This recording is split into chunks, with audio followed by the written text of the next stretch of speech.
Hello there, lovely. So in this video, you're going to see me transform from blah to voila as I do my makeup in just minutes. I know this love is real. I shine so bright, you make me feel like that. You're just my type, how about that? I hope you know for real. First things first, I want to start with clean skin. I'm cleaned and moisturized. Going in now with a moisturizing sunscreen. This is one that I love from Supergoop called Glow Screen. Next, using my primer. This is called Super Matte Moisturizer, but it acts as a primer. So it keeps me nice and matte, help that makeup stay. And I'm just pressing it in real good in the areas that I tend to get mostly oily in. Next, going in with my foundation. I like to put it on just like you see me doing here. And then I'm buffing it in with my Real Techniques 202 brush. And as you can see, I'm doing quick stippling motions, pressing it into the skin. And don't forget about the neck and all down the jawline. But yes, just pressing that in. And you can also build up your foundation if you feel like you need more coverage. Going in with my eyeshadow palette from Smashbox. This palette has some great warm shades, mattes, and shimmers. So first we're going to contour and bronze. Contour adds definition, bronzing adds warmth, and I'm going to use my e.l.f. blush brush for this. Going back and forth from that reddish orange shade and a dark brown shade. The dark brown shade is going to add definition. That reddish orange is going to add warmth. Now I'm going to contour. The placement for the right side of the face is considered the number 3, and that's forehead, cheek, and jawline. I always start with my cheek first, then do my jawline, and then I do my forehead. For the left side, it's considered the letter E, and it's the same thing. I go from my forehead, cheek, and jawline, but I always start with my cheek first. And make sure you run that shade from the jawline down to the neck, okay? So this step alone is adding warmth and definition. So our face isn't looking flat, but we have some dimension going on. I'm going to go in with that reddish orange shade, and this will serve as my blush shade, and I'm going to apply this to my cheeks and just work it overall where we just applied our contour shade, really warming up our face.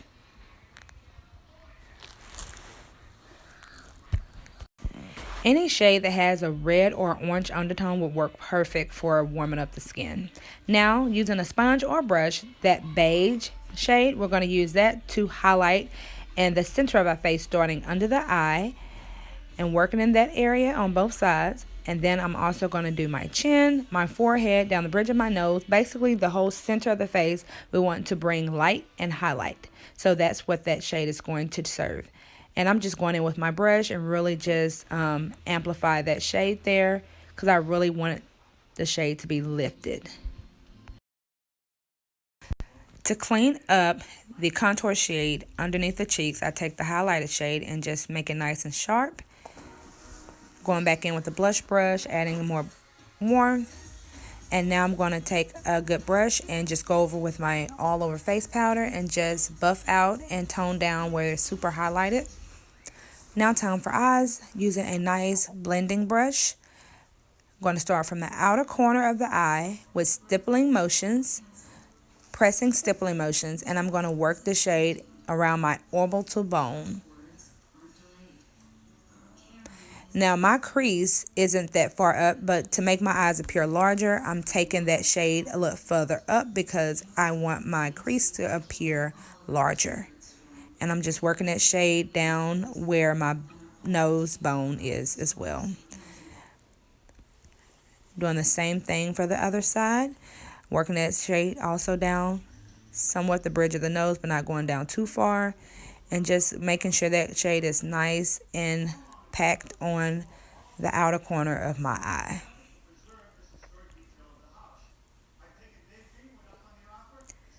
Now I'm going to go in with my finger with this shimmery shade, and I'm going to carve out my lid. Like I said, I'm going to take this shade far above where my natural crease is because I want to make my eyes appear larger. So from the inner corner of the eye, in a pressing motion, I am carving out the shape of my eye, pressing it in and taking it further than my crease to make my eyes appear larger.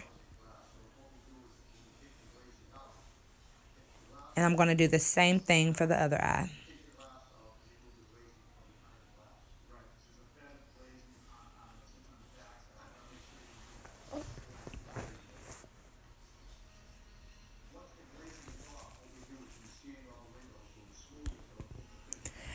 I'm going to take my blending brush and just blend over so we don't have any harsh lines, but everything needs to be nice and blended.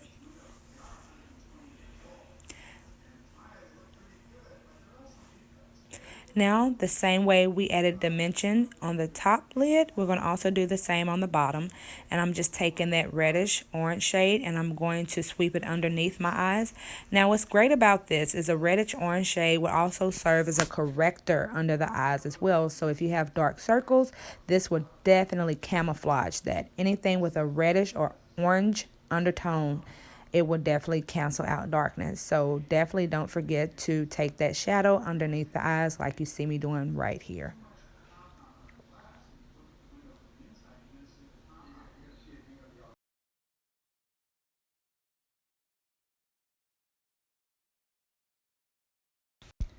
Now I'm going in with a stiffer blending brush and I'm going into that darker brown shadow. And I'm going to apply this just on the outer corners of my eye. With this stiffer blending brush, it's allowing me to really concentrate that color just in that area alone.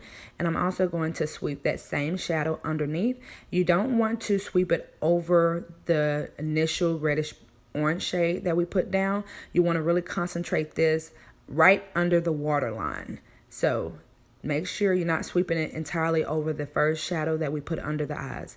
Now you can see how that added definition to my eye.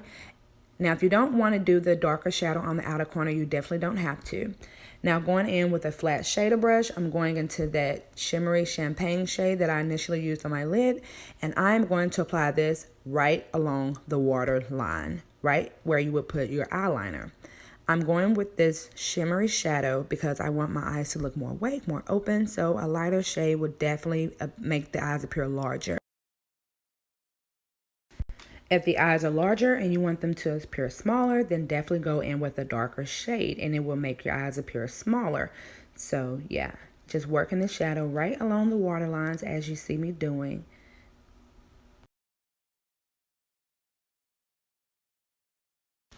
With the angle brush, we're going to go in with a dark shadow, and I'm going in with this dark brown. We're about to do our brows.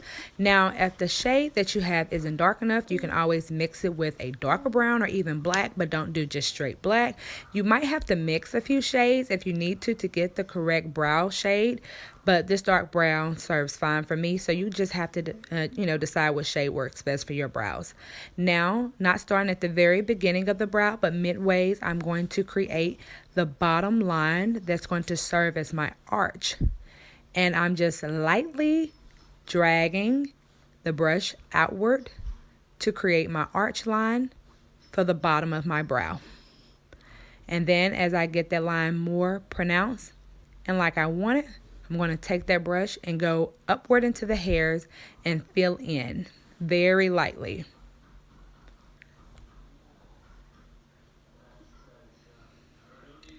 Going back in with that shade, I'm going to do the same on the top. As long as that top line connects with the bottom line, and that creates our wing, the tail end of the brow. And then I'll just shade in. And I keep shading in till it is the thickness, the fullness that I desire. But the tail end of the brow should always be thinner.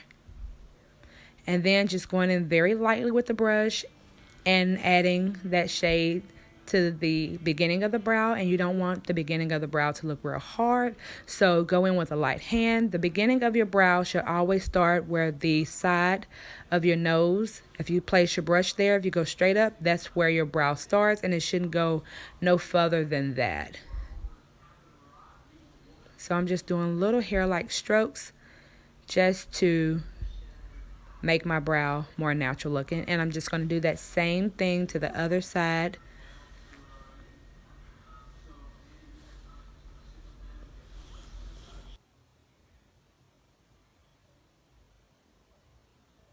So just know that sometimes it's not always going to work out that your brows are going to look exactly the same, but they're not twins, but they are close related. So as long as you can get them very similar to each other, then you've done great. With brows, it can always be a work in progress. So if you don't master your brows the first time, the second time, or even the third time, keep trying. Practice makes perfect. I still have good brow days and bad brow days, so just keep at it. Now I'm going back in with our blending brush, and I'm going to take that and that same shadow that's on there, I'm going to run it along the bridge of my nose and sweep that up into my brow, and that's going to soften the brow and also add a nose contour. It's going to really define our nose. So I'm just sweeping that shade down the bridge of my nose, going in with just a little bit of those two shades and really going to carve out or contour my nose.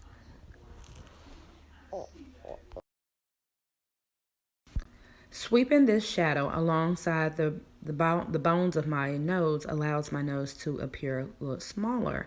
My nose is on the wider side, so I want it to appear more snatched, smaller. So adding definition to each side of the nose will make it look smaller, more skinnier, more snatched, honey.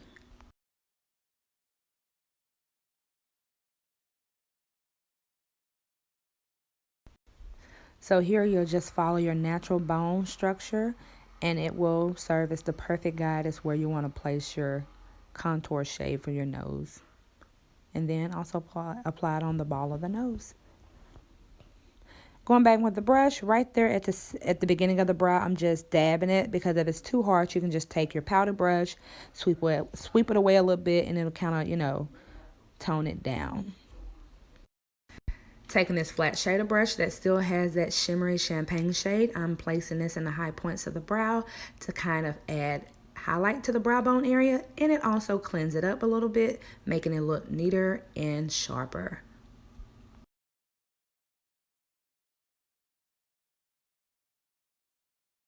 Note, if your brows are not cleaned up, you can go back with your foundation and clean them up that way. Going back in, we're going to do a wing on this side, and I'm just showing you how.